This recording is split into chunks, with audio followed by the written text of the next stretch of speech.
What up, YouTube? Elleix, come back at you with another custom StarCraft cast. Today we have yet again a 1 vs 1 matchup featuring the Cosmonarchy Mod. If you're not familiar with this mod, this is effectively a Brood War overhaul mod that brings a whole lot of new life into a very old game. Let's go ahead and introduce our players.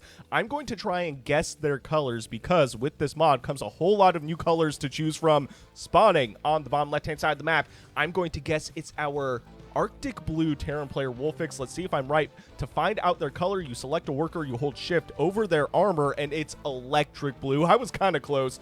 Going up against his opponent, spawning on the bottom right-hand side of the map, it's our, I'm going to say green Protoss player Oya. It can't be that easy, right? It's our dark green Protoss player. You know what? That was a cheap shot. I'll take it.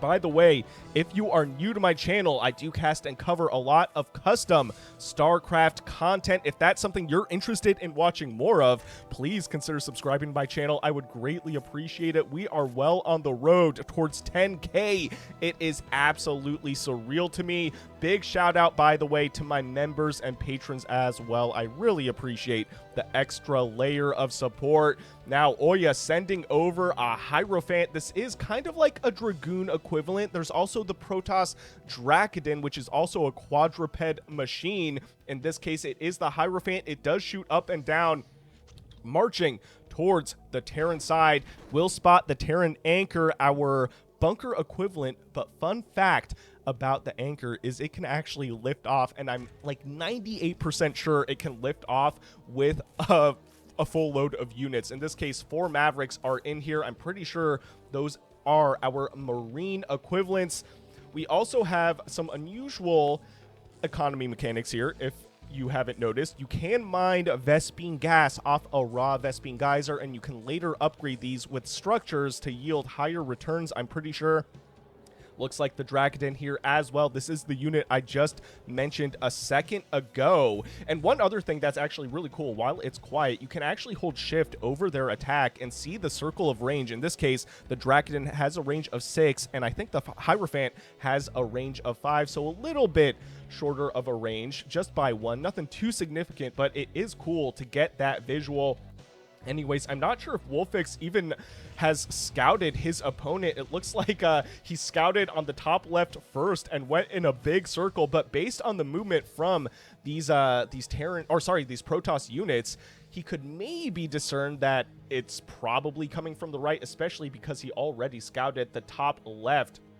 Now here we go, a Terran Cyprian as well. This has a range of 7, shoots up and down, and look at it. It basically looks like, I don't know, some kind of Iron Man or something. Super cool looking unit. Anyways, the Terran Mason, the SCV equivalent, will get some scouting in, and we'll see what is going on for the Protoss player. There's a Rogue Gallery here as well, which I'm pretty sure allows you to build your Dark Templar equivalents. But the Protoss Zealots taking this guy out. He did his job. The sacrificial Terran Mason. Rest in peace. Moment of silence there. Moment of silence is over. Now, oh, here we go. The Mavericks. Yep, so these are our Marine equivalents. Excuse me. They do shoot up and down as you would expect. And it looks like Oya actually getting ready to go for a push. I think he's reinforcing this Protoss army and kind of making this this Terran turtle just a little bit. But you know what? I think WolFix has more than enough to take care of this army. It's 3 Dragoon equivalents and 2 Zealots versus a whole bunch of bio.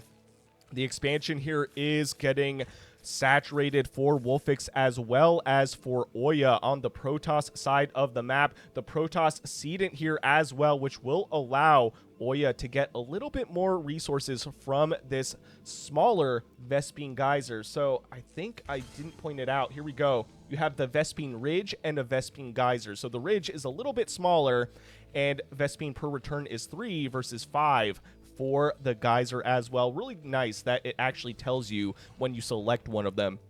So you get a nice visual there as well. Right now, all is quiet outside of that first engagement. Looks like both players are happily macroing up, but this is very, very sus to me, man. I will take this quiet moment in the game to go ahead and let you know that these are community-driven games. So if you want me to cast any of your own games, go ahead and send them to my email that is in the description below, or you can go ahead and hop over to my Discord. We would love to have you there. I am always looking for new players to cast, man.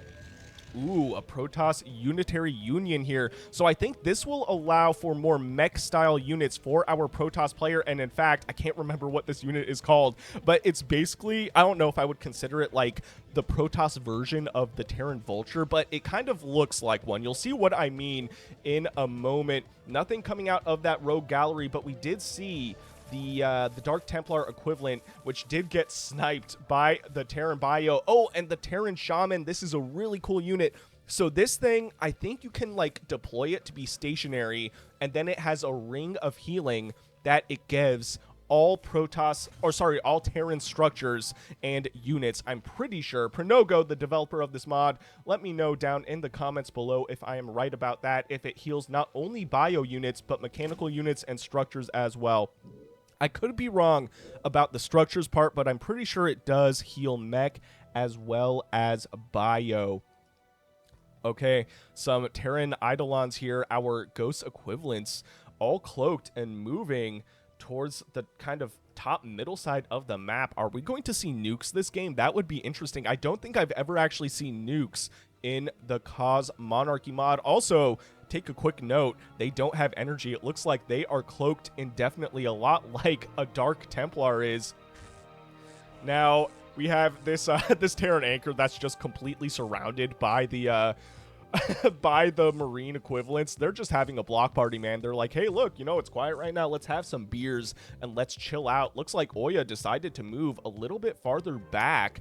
Oh, and this is it, the Protoss Unar. This is that Terran Vulture equivalent, kind of, that I was talking about, and I've never seen this unit before. A Terran, or sorry, a Protoss Architect. I don't know why I keep mixing up the races. They're literally right in front of my face.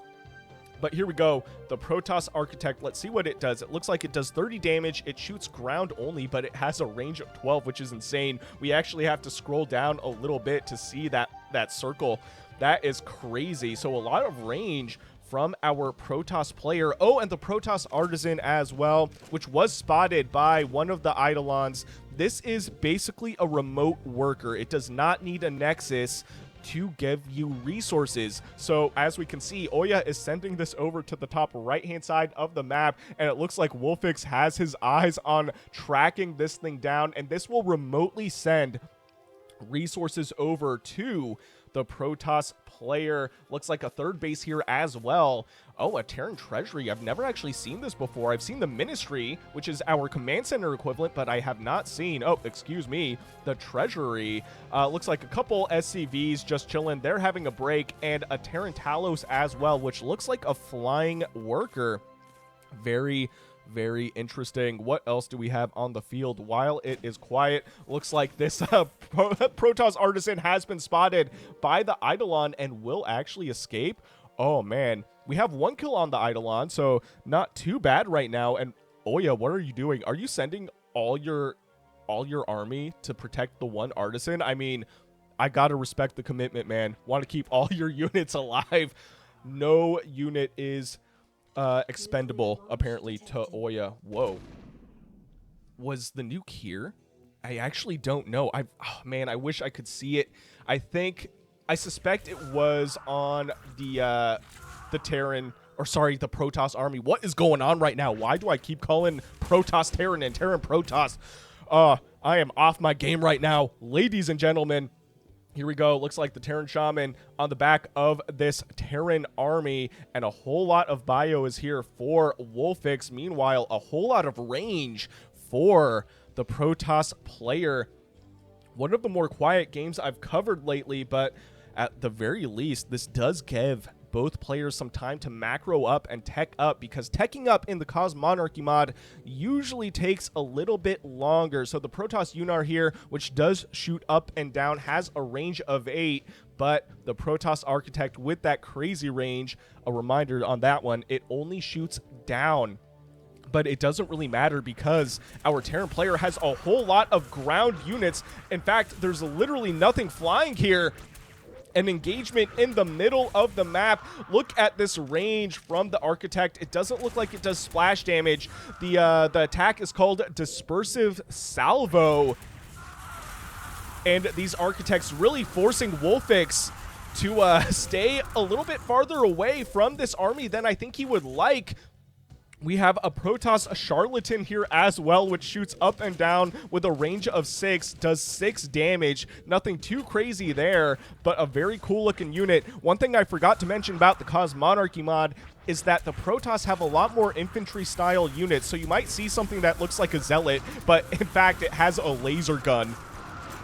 Here we go, WolFix going for the commit on attacking this Protoss army, taking out some of the Architects, but ultimately deciding to go for the retreat.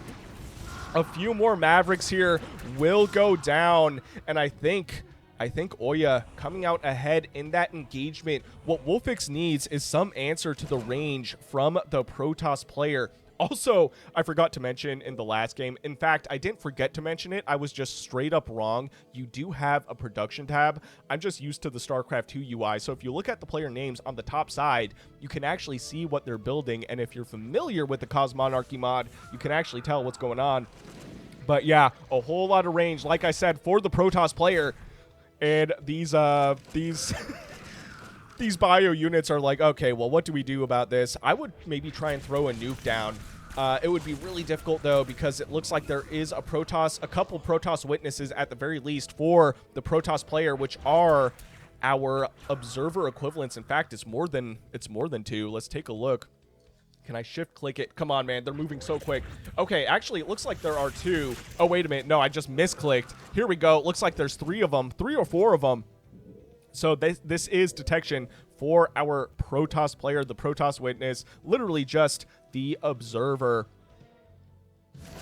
The Terran Ankyle here as well, a spellcasting unit.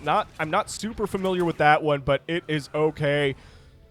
Man, this Protoss army is looking a whole lot like a death ball. Minus the Colossi, because I feel like a Colossus is kind of a requirement for a Protoss death ball, at least a ground Protoss death ball. But yeah, this range is insane. This is basically mobile siege, which is crazy to me. What answer do the Terran have against this kind of Protoss composition, I wonder? Oh man, looks like some Mavericks here getting caught in the crossfire while trying to reinforce the Terran army. They're not getting paid enough for this, man. Some Protoss Zealots here moving maybe a little bit too far away from the main Protoss army, getting sniped by some of these Eidolons. I would like to see some more detection for the Terran player as well. I wonder if the Ankyle or the Ancile is a detector unit. That is something that would be good to know, because then the Terran player would be able to snipe those witnesses. Oh, another nuke somewhere on the map. Is it down here? I wonder. What is this? Okay, where is our ghost, man? Where is this nuke? I gotta see it. I'm trying to keep an eye on everything. Oh, here we go. Was that the nuke? I don't know. I don't know if this was a nuke. Pernogo, let me know if this is a nuke, and maybe this is like a radioactive field or something. Looks like some of these Protoss units are running through it and taking a whole lot of damage. Meanwhile, a big engagement in the middle of the map. Looks like WolFix going for a full commit in attacking Oya, but Oya with the range on all his units is just throwing down so much DPS without taking a lot of hits, at least on the Architects. A lot of the more infantry-style units for the Protoss player appear to have gone down. Oh, and on top of all the range, we've got the Protoss Opticon, which has a range of 12, which is the same amount of range as the Architect, and this does shoot down as well, but it does 144 damage. It is insane. So, yep, this is basically mobile siege. I already said it, but this is mobile siege for our Protoss player. You don't have to siege up. You just have that range at your disposal all the time. That is insane. These Mavericks, they stand no chance, unfortunately. They will all go down. These 4 are like, okay, do we engage? I guess we do. Rest in peace Terran bio. I said we have to give some love to the Terran, and now we're witnessing a Terran massacre. I won't lie, though, I am a Protoss player, so it does give me a little bit of satisfaction. I will admit that. Anyways, that is enough of me being facetious. Here we go. Looks like this Terran mining structure will go down. What answer does WolFix have right now? Taking a look at the total supply, it looks like we're at around 76 supply for our Terran player and 136 supply total for our Protoss player. Oya is most definitely in the lead right now. The Terran treasury here as well will be attacked. Oya throwing down a beating right now. Here we go, another Terran Eidolon. I suspect that field we saw, that green field, was from the nuke, I think, which is a really cool mechanic that we have not seen before on this channel. Here we go. Yep. More, I'm assuming, radioactive effects, and look at this. It's just draining everything. This rogue gallery is taking so much damage, but it looks like the natural base location is under threat from our Protoss player. These architects, man, probably one of my new favorite units. I mean, just the design is really cool. It looks like little faces on the front of them. What a sick looking unit, man. The anchor going down, our bunker equivalent. Looks like this Terran bio is going to try and salvage whatever they can, but I think that is it. WolFix throwing out the GG, giving the victory to Oya, our Protoss player. What a sick game of Cosmonarchy. Big shout out once again to my members and patrons. I really appreciate the support. If you guys enjoyed what you saw, please consider shooting me a like and subscribe. I would greatly appreciate it, and I'll see you guys on the next one.